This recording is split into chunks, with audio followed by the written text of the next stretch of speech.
श्वेता क्षेत्र उपनिषद में एक जगह कहा गया है,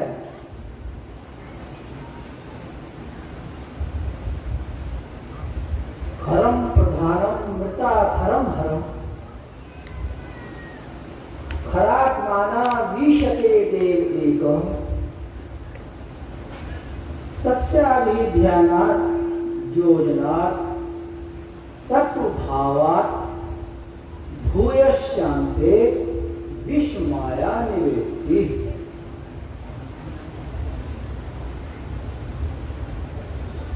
तो यहाँ पर दो ब्रह्म की बात कही जा रही है। एक है खर ब्रह्म, क्षर ब्रह्म, और दूसरे हैं अक्षर ब्रह्म। क्षर ब्रह्म क्या है कि ब्रह्म का वह अंश जो प्रकृति की माया बंधनी में आ जाता है, उसे कहते हैं क्षर ब्रह्म, अपर ब्रह्म। दूसरे हैं कि जो प्रकृति की बंधनी शक्ति के बंधन में नहीं आते हैं, वे हुए अक्षर ब्रह्म, पर ब्रह्म। कह रहे हैं इसमें ऋषि, खरात्माना विशते देव। ये जो क्षर और अक्षर दो स्वरूप है, विशते देव एक, इसके अतिरिक्त और एक अन्य देव हैं जो इन दोनों के ईशते नियंत्रक हैं। और वो जो एक अन्य देव हैं, तस्या भी है ना, उनके ध्यान के द्वारा, योजना योग के द्वारा, तत्भावात् उनकी भावना के द्वारा, भूयश्चान्ते विश्व माया निवृत्ति, अंत में विश्व माया की निवृत्ति हो जाती है।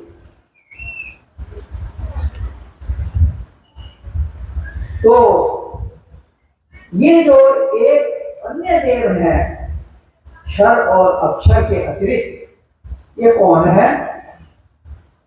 इसके बारे में उपनिषद में स्पष्ट नहीं कहा गया, लेकिन बाबा ने इसको स्पष्ट किया। तो इसको हम अभी थोड़ी देर में बताएंगे।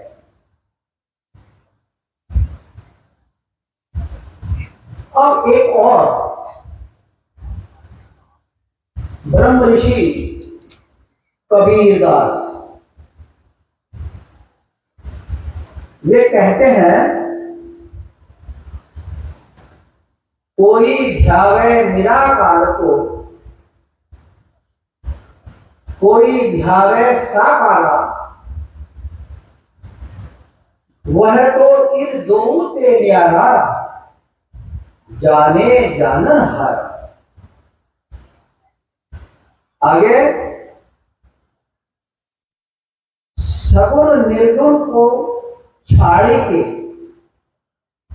मध्य रहियो लपटाए, कहीं कबीर विचारी के, नहीं आवे नहीं जाए। सगुण की सेवा करो, निर्गुण का करो ध्यान, निर्गुण का करो ध्यान, सगुण निर्गुण के परे कहाँ हमारो ध्यान। तो कबीरदास सगुण और निर्गुण से जो परे हैं, उनको कह रहे हैं वो मेरे ध्यान के ऑब्जेक्ट हैं। पहला क्या कहा? कोई निराकार को ध्यान कर रहा है, कोई साकार का कर रहा है, लेकिन मैं जिसका ध्यान करता हूं वह तो इस दोनों से अलग है। और वो कहाँ रहता है? सगुण निर्गुण को छाड़ के मध्य रहियो लगता है, दोनों के मध्य में स्थित है।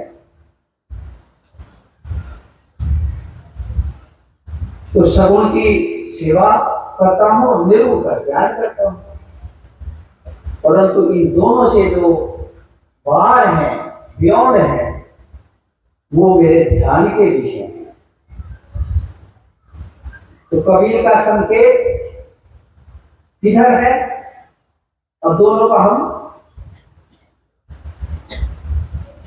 मिलान करते हैं। एक जगह कहा गया कि सगुण निर्गुण को छाड़ के मध्य रहियो लगता है, और कहे कबीर विचार के नहीं आवे नहीं जाए। वो जो है, वो सत्ता जो है, वो न कहीं आता है न जाता है, न वो सत्ता आती है न जाती। तो वे कौन है? बाबा एक बार बोले ग्रेट साधक को, देखो जी, मैं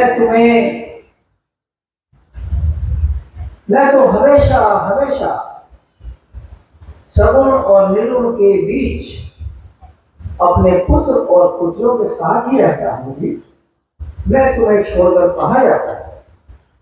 नहीं आवे नहीं जाता। तारक ब्रह्म जो सगुण और निर्गुण के बीच में, तो पहले में श्लोक में क्या कहा गया? खराब माना विशते देव एक है, वो एक अन्य देव में क्षर और अक्षर ब्रह्म से अलग। वो कौन है? उपनिषद में इसके बारे में कुछ नहीं कहा वो कौन है, बस इतना ही कहा वो दोनों के नियंत्रक हैं, विशते। तो बाबा स्पष्ट करके कहते हैं कि जो न क्षर है न अक्षर है, न खर है न अक्षर है, वो कौन है? निरक्षर, निरक्षर। तो निरक्षर का अर्थ क्या है? निरक्षर कौन? बाबा कहते हैं निरक्षर माने तारक ब्रह्म। ये जो तारक ब्रह्म है, ये सगुण और निर्गुण दोनों के नियंत्रक है। और कबीरदास क्या कह रहे हैं? वो जो है वो कौन है? किसकी तरफ इशारा कर रहे हैं? संकेत सद्गुरु की ओर।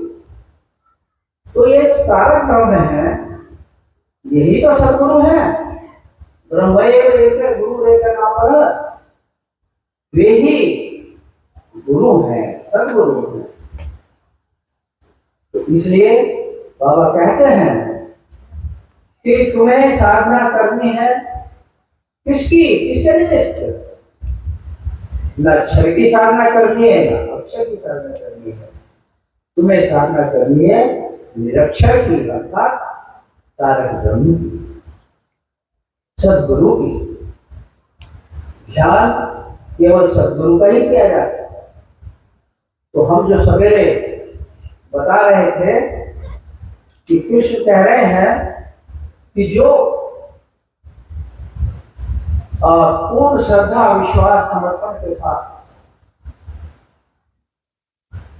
मन को मुझ में लगाता है और मेरी भक्ति में लीन होता है, वह मुझे सर्वप्रिय है। वह ही मेरा परम भक्त है। तो श्री कृष्ण कौन है? श्री कृष्ण तारक ब्रह्म। और अब बाबा श्री श्री आनंद मूर्ति जी तारक ब्रह्म है। जब ये तारक ब्रह्म शरीर में आते हैं तो उनका शरीर तो सगुण है, परंतु वास्तव में बेसिकली वो निर्गुण ही है। तो तारक ब्रह्म की साधना करनी है, उन्हीं का ध्यान करना है और उनके ध्यान से, अभिध्यानात्, उनके ध्यान से, तत्व भावात्, उनकी भावना से, भावना देने से इस विश्व माया की निवृत्ति हो जाती है। यही है सवेरे और अब का सार्थक। तो आइए अब हम उस तारक ब्रह्म की मुद्रा के, पराभय मुद्रा के माध्यम से उनका आशीर्वाद प्राप्त करें।